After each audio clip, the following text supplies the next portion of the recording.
ಸಂಸದ ಹಾಗೂ ಬಿಜೆಪಿ ರಾಜ್ಯಾಧ್ಯಕ್ಷ ನಳಿನ್ ಕುಮಾರ್ ಕಟೀಲ್ ಮತ್ತು ಮಾಜಿ ಮುಖ್ಯಮಂತ್ರಿ ಡಿವಿ ಸದಾನಂದ ಗೌಡ ಅವರ ಬಗ್ಗೆ ಆಕ್ಷೇಪಾರ್ಹ ಬ್ಯಾನರ್ಗಳನ್ನು ಪುತ್ತೂರು ಬಸ್ ನಿಲ್ದಾಣದ ಬಳಿ ಪ್ರದರ್ಶಿಸಿ ಅದಕ್ಕೆ ಚಪ್ಪಲಿ ಹಾಕಿದ ಪ್ರಕರಣಕ್ಕೆ ಸಂಬಂಧಪಟ್ಟಂತೆ ಬಂಧಿತರಾಗಿರುವಂತಹ ಆರೋಪಿಗಳ ಮೇಲೆ ದೌರ್ಜನ್ಯ ನಡೆಸಿದ್ದಾರೆನ್ನಲಾದ ಪೊಲೀಸರ ಮೇಲೆ ಕ್ರಮ ಕೈಗೊಳ್ಳಬೇಕು ಅಂತ ಬೆಳ್ತಂಗಡಿ ಶಾಸಕ ಹರೀಶ್ ಪೂಂಜಾ ಅವರು ದಕ್ಷಿಣ ಕನ್ನಡ ಜಿಲ್ಲಾ ಎಸ್ಪಿ ಅವರನ್ನು ಒತ್ತಾಯಿಸಿದ್ದಾರೆ.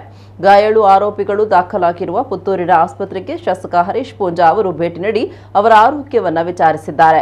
ಈ ದೌರ್ಜನ್ಯ ಅಮಾನವೀಯ, ಇದನ್ನು ಖಂಡಿಸುತ್ತೇನೆ. ಇದರ ಬಗ್ಗೆ ಸೂಕ್ತ ತನಿಖೆ ನಡೆಸಬೇಕು. ಇಂದು ಸಂಜೆಯೊಳಗೆ ಕ್ರಮ ಕೈಗೊಳ್ಳದಿದ್ದರೆ ಬಿಜೆಪಿ, ಸಂಘ ಪರಿವಾರ ಸೇರಿದಂತೆ ಹಿಂದೂ ಸಮಾಜ ಹೋರಾಟ ನಡೆಸಲಿದೆ ಅಂತ ತಿಳಿಸಿದ್ದಾರೆ.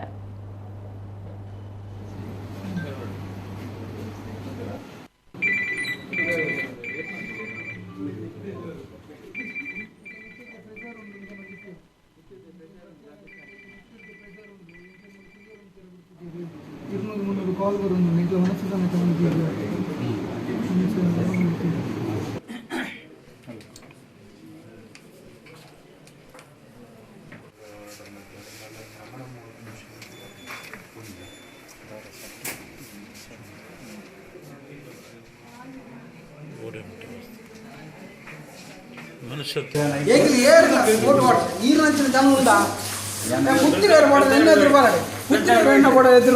ಯಾರು ಸಂತ ಓಟ್ ಮಾಡುದು ಈ ರಂಚಿನ ಜನ ಮೂಲ ಉಂಟಾ ಬೇಗ ಜಾತಿ ದೂರದ ಓಟ್ ಮಾಡೋದು ಜಾತಿ ದೂರ ಮುಖ ತಾಯಿ ಮಾಡೋದು ಹೆಂಗ ಅಂಚಿನ ಆಗತ್ತೆ ಈ ರಂಚಿನ ಜನ ದೇವರ ಜ್ಞಾನ ಮತ್ತೆ ಇಡೀ ಪುತ್ತೂರೇ ಇಡೀ ಪುತ್ತೂರು ಅಂತ ಇದು ಆದ ಯಾನು ಅಂತ ಇಂಚಿನ ನಾಯಿ ಉಪ್ಪೇರ್ನ ಇಂಚಿನ ನಾಯಿ ಉಪ್ಪೇರ್ನ ಏರ್ಗೆ ಬೇಜಾರು ಆಗಿನ ಕಟ್ತದೆ ಪಾಪ ಸರಿ ಬೆಳ್ತಂಗಡಿ ಎಮ್ಎಲ್ಎ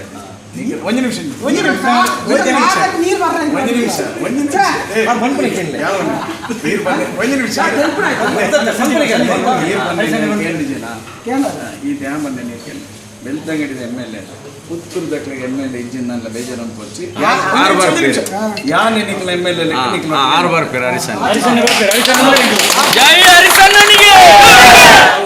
ನಾವೇನು ಪೊಲೀಸ್ ಇಲಾಖೆಯ ಈ ದೌರ್ಜನ್ಯ ನೀತಿ ಏನಿದೆ, ಈ ದೌರ್ಜನ್ಯ ನೀತಿಯ ವಿರುದ್ಧ ಖಂಡಿತವಾಗಿಯೂ ಇದು ಹಿಂದೂ ಸಮಾಜ ಹೋರಾಟವನ್ನು ಮಾಡ್ತದೆ. ಯಾವ ಕಾರಣಕ್ಕೂ ಹಿಂದೂ ಸಮಾಜದ ಕಾರ್ಯಕರ್ತರಿಗೆ ಅನ್ಯಾಯ ಆಗದ ರೀತಿಯಲ್ಲಿ ನಾವು ಮುಂದಿನ ದಿನಗಳಲ್ಲಿ ಹೋರಾಟವನ್ನು ಮಾಡ್ತೇವೆ. ಈ ಸಂದರ್ಭದಲ್ಲಿ ನಾನು ಪೊಲೀಸ್ ಇಲಾಖೆಯ ವರಿಷ್ಠ ಅಧಿಕಾರಿಗಳಿಗೆ ನಾನು ಈಗಾಗಲೇ ದೂರವಾಣಿ ಕರೆಯ ಮೂಲಕ ನಾನು ತಿಳಿಸಿದ್ದೇನೆ. ಯಾರೆಲ್ಲೂ ಈ ಕೆಲಸವನ್ನು ಮಾಡಿದಾರ ಅವರನ್ನು ತಕ್ಷಣಕ್ಕೆ ಬರುವ ರೀತಿಯಲ್ಲಿ ಅವರ ವಿರುದ್ಧ ಶಿಸ್ತು ಕ್ರಮವನ್ನು ಕೈಗೊಳ್ಳಬೇಕನ್ನುವಂಥದ್ದನ್ನು ಈಗಾಗಲೇ ಪೊಲೀಸ್ ವರಿಷ್ಠ ಅಧಿಕಾರಿಗಳಿಗೆ ತಿಳಿಸ್ತಕ್ಕಂಥ ಕೆಲಸ ಕಾರ್ಯಗಳನ್ನು ಮಾಡಿದ್ದೇನೆ. ಖಂಡಿತ ನನಗೆ ವಿಶ್ವಾಸ ಇದೆ, ಆದಷ್ಟು ಬೇಗ ಇದನ್ನು ಪೊಲೀಸ್ ಇಲಾಖೆ ಉನ್ನತ ಮಟ್ಟದ ಅಧಿಕಾರಿಗಳು ತನಿಖೆಯನ್ನು ಮಾಡಿ ನಾಳೆ ಸಂಜೆ ಒಳಗಡೆ ಇದಕ್ಕೆ ಒಂದು ಅಂತಿಮ ರೂಪವನ್ನು ಅವರು ಕೊಡ್ತಾರೆ ಅನ್ನುವಂಥ ವಿಶ್ವಾಸ ಇದೆ. ಇಲ್ಲದಿದ್ದರೆ ಖಂಡಿತ ಎಲ್ಲ ಹಿಂದೂ ಸಮಾಜ ಮತ್ತು ಭಾರತೀಯ ಜನತಾ ಪಾರ್ಟಿ ಒಟ್ಟಾಗಿ ಮತ್ತು ಪರಿವಾರ ಸಂಘಟನೆ ಎಲ್ಲ ಒಟ್ಟಾಗಿ ಇದರ ವಿರುದ್ಧ ಹೋರಾಟವನ್ನು ಮಾಡ್ತಾರೆ. ಯಾವತ್ತೂ ಕೂಡ ಪುತ್ತೂರಿನ ಈ ಪವಿತ್ರವಾಗಿರ್ತಕ್ಕಂಥ ಮಣ್ಣಿನಲ್ಲಿ ಯಾವುದೇ ಕಾರ್ಯಕರ್ತನಿಗೂ ಕೂಡ ಹಲ್ಲೆ ಮಾಡತಕ್ಕಂಥ ಮತ್ತು ಇಂತಹ ಪೈಶಾಚಿಕ ಕೃತ್ಯವನ್ನು ಮಾಡತಕ್ಕಂಥ ಯಾರು ಇಲಾಖಾ ಅಧಿಕಾರಿಗಳಿದ್ದಾರೋ ಅವರಿಗೆ ಈ ಪುಣ್ಯ ಭೂಮಿಯಲ್ಲಿ ಯಾವತ್ತೂ ಕೂಡ ನಾವು ಸೇವೆ ಸಲ್ಲಿಸುವುದಕ್ಕೆ ಅವಕಾಶವನ್ನು ಕೊಡುವುದಿಲ್ಲ. ಈ ಘಟನೆಗೆ ಯಾರು ಕಾರಣರಾಗಿದ್ದಾರ, ಈ ರೀತಿಯ ಕೃತ್ಯವನ್ನು ಇಲಾಖೆಯ ಅಧಿಕಾರಿಗಳು ಯಾರು ಮಾಡಿದ್ದಾರ, ನಾಳೆ ಬೆಳಿಗ್ಗೆ SP ಅವರು ಇದಕ್ಕೆ ವಿಚಾರಣೆಗೋಸ್ಕರ ಬರ್ತೇನೆ ಅನ್ನತಕ್ಕಂಥ ಮಾತನ್ನು ಹೇಳಿದ್ದಾರೆ. ತಕ್ಷಣ ನಾಳೆ ಸಂಜೆಯ ಒಳಗೆ ಅವರನ್ನು ಅಮಾನತುಗೊಳಿಸಿ ನ್ಯಾಯವನ್ನು ಒದಗಿಸಬೇಕು. ಮತ್ತು ಈಗಾಗಲೇ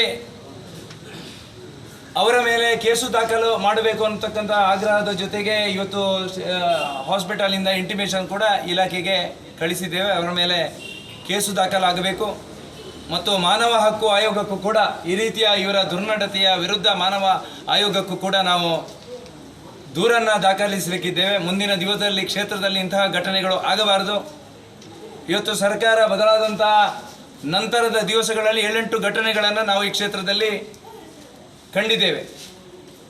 ವಿಟ್ಲದಲ್ಲಿ ನಡೆದಿರತಕ್ಕಂಥ ಸಹೋದರಿಯರ ಅತ್ಯಾಚಾರದ ಪ್ರಕರಣಗಳು, ಗ್ಯಾಸನ್ನು ಸಪ್ಲೈ ಮಾಡತಕ್ಕಂಥ ವ್ಯಕ್ತಿಯ ಮೇಲೆ ನಡೆದಿರತಕ್ಕಂಥ ಹಲ್ಲೆಗಳು, ಕರ್ನಾಟಕದಲ್ಲಿ ಕೇಸರಿ ಬಟ್ಟೆಯನ್ನು ಹುಟ್ಟಿದ್ದಾರೆ ಅನ್ನತಕ್ಕಂಥ ಒಂದೇ ಒಂದು ಯೋಚನೆಗೋಸ್ಕರ ಅವನ ಮೇಲೆ ನಡೆದಿರತಕ್ಕಂಥ ಹಲ್ಲೆ, ನಿನ್ನೆ ಕಾವಿನಲ್ಲಿ ನಡೆದಿರತಕ್ಕಂಥ ಬ್ಯಾನರ್ಗಳಿಗೆ ಮಸೀದಿಯಿಂದ ಹೋಗತಕ್ಕಂಥ ಸಂದರ್ಭದಲ್ಲಿ ಅಳವಡಿಸಿದಂಥ ಬ್ಯಾನರ್ಗಳಿಗೆ ಕಲ್ಲು ಬಿಸಾಡ್ತಕ್ಕಂಥ ಕೆಲಸ ಕಾರ್ಯ, ನಿನ್ನೆ ಸವಣೂರು ಭಾಗದಲ್ಲಿ ಕೇಸರಿ ಬಟ್ಟೆಯನ್ನು ಧರಿಸ್ತಕ್ಕಂಥ ಕಾರ್ಯಕರ್ತರ ಮೇಲೆ ಹಲ್ಲೆ ನಡೆತಕ್ಕಂಥ ವಿದ್ಯಮಾನ, ಇವೆಲ್ಲವನ್ನು ನಾವು ಸೂಕ್ಷ್ಮವಾಗಿ ಗಮನಿಸಿದ್ದೇವೆ.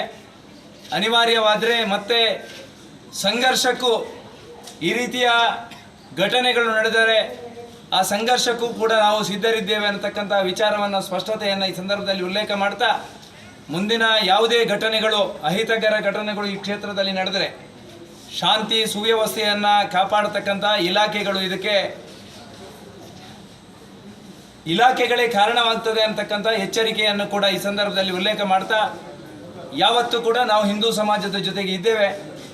ಹಿಂದೂ ಸಮಾಜದ ಯಾವುದೇ ಕಾರ್ಯಕರ್ತನಿಗೂ ಕೂಡ ಹಲ್ಲೆ ಅಥವಾ ನೋವಾದಂಥ ಸಂದರ್ಭದಲ್ಲಿ ಅವರ ಜೊತೆ ನಿಂತು ನ್ಯಾಯ ಕೊಡತಕ್ಕಂಥ ಕೆಲಸ ಕಾರ್ಯಗಳನ್ನು ಮುಂದಿನ ದಿವಸದಲ್ಲಿ ಮಾಡಲಿಕ್ಕಿದ್ದೇವೆ ಅಂತಕ್ಕಂಥ ವಿಚಾರವನ್ನು ಈ ಸಂದರ್ಭದಲ್ಲಿ ಅತ್ಯಂತ ಸ್ಪಷ್ಟವಾಗಿ ಉಲ್ಲೇಖ